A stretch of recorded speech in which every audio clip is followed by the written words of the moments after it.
എൻ്റെ പേര് ആഷ്ലി. ഞാൻ വരുന്നത് എറണാകുളം മാമലശ്ശേരി എന്ന് പറയുന്ന സ്ഥലത്തു നിന്നാണ്. ഞാനൊരു 4th ഇയർ BSc നഴ്സിംഗ് സ്റ്റുഡൻ്റാണ്. ഞാനിവിടെ ആദ്യമായിട്ട് ഓൺലൈൻ ഉടമ്പടി എടുക്കുന്നത് 2023 ജനുവരിയിലാണ്.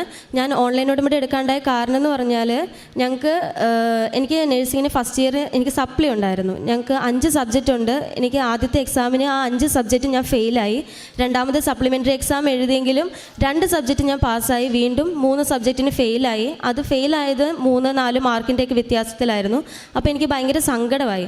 ആ സമയത്താണ് ഞങ്ങളുടെ ചേച്ചിമാർ അവരുടെ എക്സാമിൻ്റെ ഇവിടെ വന്ന് അവർക്ക് കിട്ടിയ അനുഗ്രഹങ്ങൾ ഇവിടെ സാക്ഷ്യപ്പെടുത്തിയത്, വീഡിയോ ഒക്കെ ഞങ്ങൾ കണ്ടത്. അപ്പോൾ അങ്ങനെ ഞാനിവിടെ ഓൺലൈൻ ഉടമ്പടി എടുത്തു. ഓൺലൈൻ ഉടമ്പടി എടുത്തു കഴിഞ്ഞപ്പോഴത്തേക്കും പ്രാർത്ഥനപരമായിട്ടൊക്കെ എനിക്ക് ഒരുപാട് മാറ്റങ്ങൾ വന്നു. കാരണം ഞാൻ പ്രാർത്ഥിക്കാൻ ഒത്തിരി മടിയുള്ള ഒരാളായിരുന്നു. എന്തെങ്കിലും ഒരു ആവശ്യം വരുമ്പോഴോ അല്ലെങ്കിൽ എന്തെങ്കിലും ഒരു രോഗം വരുമ്പോഴോ അങ്ങനെയൊക്കെ വരുമ്പോൾ മാത്രമേ ഞാൻ പ്രാർത്ഥിക്കുള്ളായിരുന്നു. അത് പ്രാർത്ഥിക്കുന്നതെന്ന് പറഞ്ഞാലും ഞാൻ മെഴുകുതിരി നേർന്ന് പ്രാർത്ഥിക്കുക അങ്ങനെയൊക്കെ ചെയ്യത്തുള്ളൂ. അല്ലാതെ എന്നും പ്രാർത്ഥനയൊന്നും ഇല്ലായിരുന്നു, വളരെ കുറവായിരുന്നു.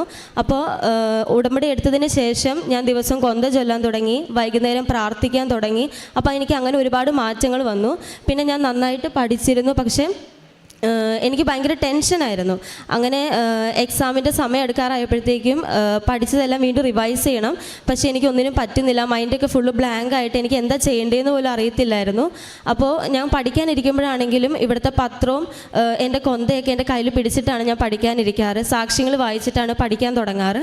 അപ്പോൾ എനിക്കങ്ങനെ പഠിക്കാൻ പറ്റാതെ വരുമ്പോഴത്തേക്കും ഞാൻ ആ പത്രത്തിൽ പിടിച്ചിട്ട് അമ്മയോട് പറയും, എൻ്റെ അമ്മ എനിക്കൊന്നും പഠിക്കാൻ പറ്റുന്നില്ല, നീ തന്നെ വന്നത് എനിക്ക് പറഞ്ഞതാ, അല്ലാതെ എനിക്കിതൊന്നും ചെയ്യാൻ പറ്റത്തില്ല ഞാൻ പറഞ്ഞു. അങ്ങനെ ഇരുന്നപ്പം എൻ്റെ ഫ്രണ്ട്സ് വഴിയായിട്ടൊക്കെ എൻ്റെ അമ്മ എനിക്ക് ആ ചോദ്യത്തിന് ഉത്തരങ്ങളൊക്കെ എനിക്ക് പറഞ്ഞു തന്നെ സഹായിച്ചിട്ടുണ്ട്. പിന്നെ ഞാൻ 3ാമത്തെ തവണ ഫസ്റ്റ് ഇയറിൻ്റെ എക്സാം എഴുതുന്നത്, അത് ഞങ്ങളുടെ സെക്കൻഡ് ഇയറിൻ്റെ എക്സാമും ഫസ്റ്റ് ഇയറിൻ്റെ സപ്ലി എക്സാമും ഒരുമിച്ചാണ് എഴുതേണ്ടത്. അപ്പോൾ ആ സമയത്ത് എക്സാമിൻ്റെ തലേദിവസം ആയപ്പോഴത്തേക്കും ഇതുപോലെ ടെൻഷനായിട്ട് എനിക്കൊന്നും പഠിക്കാൻ പറ്റുന്നില്ല, റിവൈസ് ചെയ്യാൻ പറ്റുന്നില്ല. ഞാൻ ഇരുന്ന് കരയുമായിരുന്നു. അപ്പോൾ ഞാൻ ജപമാല ചൊല്ലി, കൊന്ത ചൊല്ലിയിട്ട് ഞാൻ അമ്മയോട് പറഞ്ഞു, അമ്മേ എനിക്ക് നാളെ എക്സാം ഹോളിൽ കയറുന്നതിന് മുന്നേ എനിക്ക് ഈ സബ്ജക്റ്റിൻ്റെ എന്തെങ്കിലും ഒരു ഇച്ചിരിയെങ്കിലും എനിക്ക് നീ പറഞ്ഞു തന്നിട്ട് എന്നെ എക്സാം ഹോളിൽ കയറ്റാവുള്ളൂ, ഇല്ലെങ്കിൽ എനിക്ക് ഒന്നും എഴുതാൻ കിട്ടത്തില്ല, എനിക്കൊന്നും അറിയത്തില്ലെന്ന് പറഞ്ഞ് കരഞ്ഞ് ഞാൻ പ്രാർത്ഥിച്ചു. പിറ്റേ ദിവസം ഞാൻ ഇതുപോലെ പ്രാർത്ഥിച്ചു, രാവിലെ പ്രത്യക്ഷീകരണ പ്രാർത്ഥനയൊക്കെ ചൊല്ലി പ്രാർത്ഥിച്ചു. ഞാൻ അന്ന് രാത്രി എനിക്ക് പേടിച്ചിട്ട് ഞാൻ എൻ്റെ ബുക്കെല്ലാം കൃപാസനം പത്രത്തിൻ്റെ ഉള്ളിൽ വെച്ച് അതെൻ്റെ അടുത്ത് വെച്ചിട്ടാണ് ഞാൻ കിടന്നുറങ്ങിയത്. രാവിലെ ആയിട്ട് എനിക്ക് ഒന്നും വായിച്ചു നോക്കാനൊന്നും പറ്റുന്നില്ലായിരുന്നു. ഞാൻ പ്രാർത്ഥിച്ചു, എക്സാം എഴുതാൻ പോയി. ബസ്സിൽ കയറിയപ്പോൾ ഞാൻ ആദ്യം ഇരുന്നത് ഏറ്റവും ബാക്കിലൊരു സീറ്റിലാണ് ഞാൻ ഇരുന്നത്. പക്ഷേ എന്തോ അവിടെ ഇരുന്നിട്ട് ഞാൻ അവിടെ നിന്ന് എഴുന്നേറ്റ് ഏറ്റവും ഫ്രണ്ടിൽ പോയിരുന്നു. അപ്പോൾ എൻ്റെ ഫ്രണ്ട്സും ഉണ്ടായിരുന്നു അവിടെ. അവരിങ്ങനെ പഠിച്ച ക്വസ്റ്റ്യൻസും ഇങ്ങനെ പറഞ്ഞു നോക്കുമായിരുന്നു അങ്ങോട്ടും ഇങ്ങോട്ടും. അപ്പോൾ അവരെനിക്ക് കുറേ ക്വസ്റ്റ്യൻസ് മലയാളത്തിൽ ഉത്തരങ്ങൾ ചെറുതാക്കി പറഞ്ഞു തന്നു.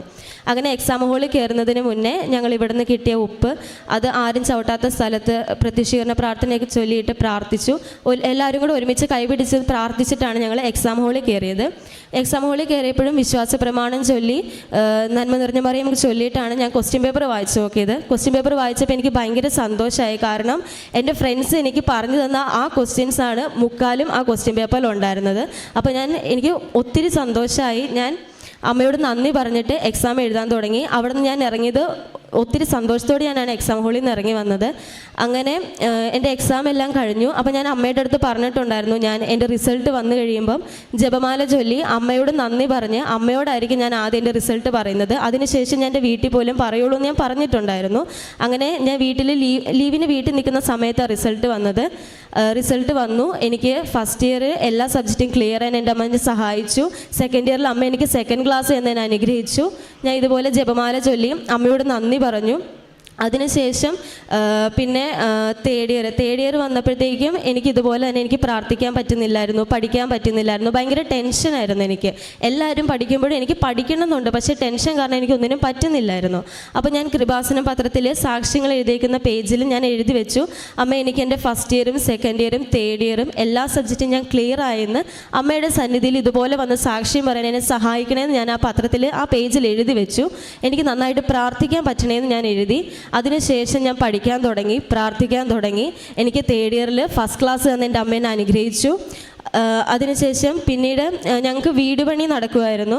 അപ്പോൾ ഒരു വർഷത്തോളമായിട്ട് പണി ഇങ്ങനെ ക്യാഷിൻ്റെ ഷോർട്ടേജ് കാരണം ഭയങ്കര സ്ലോ ആയിട്ടാണ് നടന്നുകൊണ്ടിരുന്നത്. അപ്പോൾ ഞങ്ങളുടെ പഴയ വീട് വിറ്റെങ്കിലാണ് പുതിയ വീടിൻ്റെ പണി പൂർത്തിയാക്കാൻ ഞങ്ങൾക്ക് സാധിക്കുള്ളായിരുന്നു. പക്ഷേ ആ വീട് വിൽക്കാനും ഞങ്ങൾക്ക് പറ്റുന്നില്ലായിരുന്നു.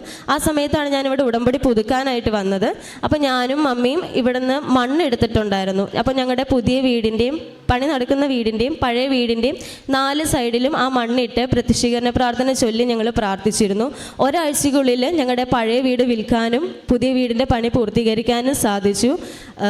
അതുപോലെ തന്നെ എനിക്ക് അലർജി ഉണ്ടായിരുന്നു. 8ാം ക്ലാസ് മുതൽ എനിക്ക് അലർജി ഉണ്ടായിരുന്നു. ദിവസവും രാത്രി ഭയങ്കര തുമ്മലായിരിക്കും. ഒരു തവണയൊക്കെ തുമ്മിക്കഴിഞ്ഞ് കഴിഞ്ഞാൽ പിന്നെ എനിക്ക് ഒന്നും ചെയ്യാൻ പറ്റാത്ത പോലെ ക്ഷീണമായിരിക്കും. അപ്പോൾ ഞാൻ പക്ഷേ ഇത് ഉടമ്പടിയിൽ വെച്ചിരുന്നില്ല, ഞാനിത് മറന്നു പോയായിരുന്നു. പക്ഷേ എൻ്റെ അമ്മ എനിക്കത് മാറ്റി തന്നു. ഇപ്പോൾ എനിക്ക് ആ പ്രശ്നമില്ല. അതുപോലെ തന്നെ ഒരുപാട് സൗഖ്യങ്ങൾ, രോഗസൗഖ്യം എൻ്റെ അമ്മ തന്നിട്ടുണ്ട്. എനിക്ക് മസിൽ സ്ട്രെയിൻ്റെ പ്രശ്നം ഉണ്ടായിരുന്നു ഹോസ്റ്റലിൽ നിന്നപ്പോഴായിരുന്നു. അപ്പോൾ അത് കുറഞ്ഞില്ലെങ്കിൽ ബെൽറ്റ് ഇടണമെന്നൊക്കെ എൻ്റെ അടുത്ത് ഡോക്ടർ പറഞ്ഞിട്ടുണ്ടായിരുന്നു. പക്ഷേ ഞാൻ ഇവിടെ നിന്ന് കിട്ടിയ ഉടമ്പടി തൈലം പ്രാർത്ഥിച്ച് നടുവിൽ പുരട്ടുമായിരുന്നു. അതുപോലെ ഉപ്പ് വെള്ളത്തിലിട്ട് തിളപ്പിച്ച് അതുകൊണ്ട് ചൂട് പിടിക്കുമായിരുന്നു. അങ്ങനെ എനിക്കത് പൂർണ്ണമായിട്ട് സൗഖ്യം ലഭിച്ചു. പിന്നെ കാരുണ്യ പ്രവൃത്തികളെന്ന് പറയുമ്പം ഞങ്ങളുടെ കോളേജിൻ്റെ അവിടെ തന്നെയുള്ളൊരു ചിൽഡ്രൻസ് ഹോമിൽ ഞങ്ങൾ ഫ്രണ്ട്സ് എല്ലാവരും പോകുമായിരുന്നു. അവർക്ക് ഫുഡ് വാങ്ങിച്ചു കൊടുക്കും. ഞങ്ങളെക്കൊണ്ട് പറ്റുന്ന പോലെ ഡ്രസ്സ്, അതുപോലെ ഞങ്ങളെക്കൊണ്ട് പറ്റുന്ന ഹെൽപ്പൊക്കെ ഞങ്ങൾ ചെയ്യും. അതുപോലെ ഇവിടുന്ന് കിട്ടിയ പത്രം ഞങ്ങൾ ഹോസ്പിറ്റലിൽ കൊടുത്തിട്ടുണ്ട്. അതുപോലെ പള്ളിയിലൊക്കെ കൊടുക്കും. പിന്നെ ഓരോ വീടുകളിൽ ഞങ്ങൾ പ്രാർത്ഥിച്ചിട്ട് വിശ്വാസ പ്രമാണമൊക്കെ ചൊല്ലിയിട്ടാണ് പത്രം കൊടുക്കാറുള്ളത്. ഇത്ര അനുഗ്രഹങ്ങൾ തന്ന പരിശുദ്ധ അമ്മയ്ക്കും തിരുക്കുമാരനും ഒത്തിരി നന്ദി. കരങ്ങളടിച്ച് നമുക്ക് കർത്താവിൻ്റെ നാമം മഹത്വപ്പെടുത്താം. എന്നായിരുന്നു കൃപാസനത്തോട് കടന്നു വന്ന് ഉടമ്പടി എടുത്തത്? ആദ്യത്തെ ഫസ്റ്റ് ഇയറിൽ എക്സാം സപ്ലി വന്നപ്പോൾ ആണോ കൃപാസനത്തിൽ വന്നത്?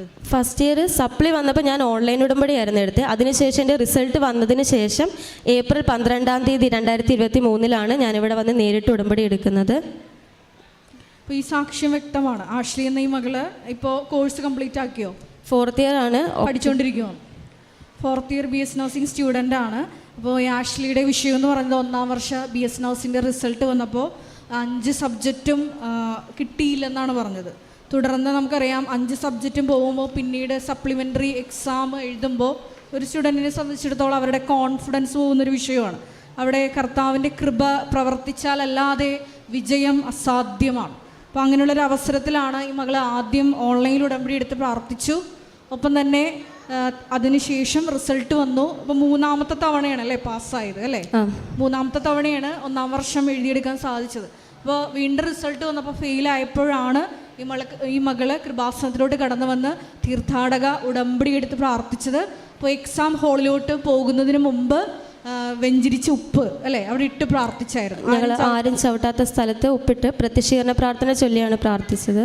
നമുക്കറിയാം കൃപാസനത്തിൽ നിങ്ങൾക്ക് തരുന്ന ഓരോ നേർച്ച വസ്തുക്കളും അത് വിശ്വാസപ്രമാണം ചൊല്ലിയാണ് ഉപയോഗിക്കേണ്ടത്. അപ്പോൾ നമ്മൾ ഓരോ നേർച്ച വസ്തു ഉപയോഗിക്കുമ്പോൾ യേശു കർത്താവാണ് എന്ന് അധരം കൊണ്ട് നിങ്ങൾ ഏറ്റുപറയുകയാണ് ചെയ്യുന്നത്. അപ്പോൾ നിങ്ങളുടെ അഭിമുഖീകരിക്കുന്ന പരീക്ഷയല്ല, യേശുവാണ് കർത്താവാണെന്ന് അവിടെ നിങ്ങൾ ഏറ്റുപറയുമ്പോൾ തീർച്ചയായിട്ടും ദൈവം അവനെ മരിച്ചിരുന്ന് ഉറപ്പിച്ചെന്ന് ഹൃദയത്തിൽ വിശ്വസിക്കുമ്പോൾ രക്ഷ പ്രാപിക്കും, അതായത് വിജയം കൈവരിക്കാൻ സാധിക്കും. അങ്ങനെ ഒരു വിശ്വാസ പ്രഖ്യാപനം നടത്തിയാണ് ഈ മകൾ 3ാമത്തെ തവണ ഈ 1ാം വർഷ BS നഴ്സിംഗ് സപ്ലിമെൻ്ററി എക്സാമിന് വേണ്ടി അഭിമുഖീകരിക്കുന്നത്. പരിശുദ്ധ അമ്മ വൻ വിജയം നൽകി അനുഗ്രഹിച്ചു. ഒറ്റ അടിക്ക് തന്നെ 5 പേപ്പറും ക്ലിയറായി അല്ലേ? ആദ്യത്തെ 2ാമത്തെ തവണ എഴുതിയപ്പോൾ കുറച്ച് പേപ്പർ കിട്ടിയായിരുന്നു, 2 പേപ്പർ കിട്ടിയായിരുന്നു. 3ാമത്തെ തവണ ഫസ്റ്റ് ഇയറും സെക്കൻഡ് ഇയറും ഒറ്റയടിക്ക് എഴുതിയെടുത്തു.